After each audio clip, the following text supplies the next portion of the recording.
ઘણા બધા લોકો ઇન્સ્ટાગ્રામ ઉપયોગ કરે છે. ઉપયોગ કરવો જોઈએ, પણ ઇન્સ્ટાગ્રામ તમારું સિક્યોર છે કે નથી, સેફ કે નથી, એ તમારે જોવું જોઈએ. ઇન્સ્ટાગ્રામ સેફ છે કે નથી જોવા માટે ઇન્સ્ટાગ્રામ પોતે જ તમને બતાવશે.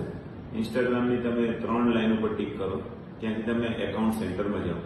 એકાઉન્ટ સેન્ટરમાં જઈને તમે પાસવર્ડ એન્ડ સિક્યોરિટીમાં જાઓ. પાસવર્ડ એન્ડ સિક્યોરિટીમાં તમને લાસ્ટ ઓપ્શન મળશે સિક્યોરિટી ચેકઅપ. સિક્યોરિટી ચેકઅપમાં ગયા પછી તમે તમારું ઇન્સ્ટાગ્રામનું એકાઉન્ટ સિલેક્ટ કરો. ત્યાં તમને ઓપ્શન મળશે પાસવર્ડ, ઈમેલ, મોબાઈલ નંબર અને 2 ફેક્ટર ઓથેન્ટિકેશન. એમાં જેની બી સામે લાલ લાઇટ હશે એ તમારે રિવ્યુ કરવાની જરૂર છે. પાસવર્ડની સામે લાલ લાઇટ હોય તો ત્યાં તમને બતાવશે કે છેલ્લે કઈ તારીખે તમે પાસવર્ડ બદલ્યો હતો અને તમે તમારો પાસવર્ડ બદલો. 2 ફેક્ટર ઓથેન્ટિકેશન તમામ જરૂરથી રાખો. એનાથી તમારું ઇન્સ્ટાગ્રામ હેક થશે નહીં. કોઈ પણ તમને ઇન્સ્ટાગ્રામ હેક કરવાનો પ્રયાસ કરશે તો એ 2 ફેક્ટરનો કોડ માંગશે. આટલું કરશો તો તમે અને તમારું ઇન્સ્ટાગ્રામ સેફ રહેશે. હું PSI LG Devmani, LCB cyber cell, પશ્ચિમ કચ્છ. જય હિન્દ, જય ગુજરાત.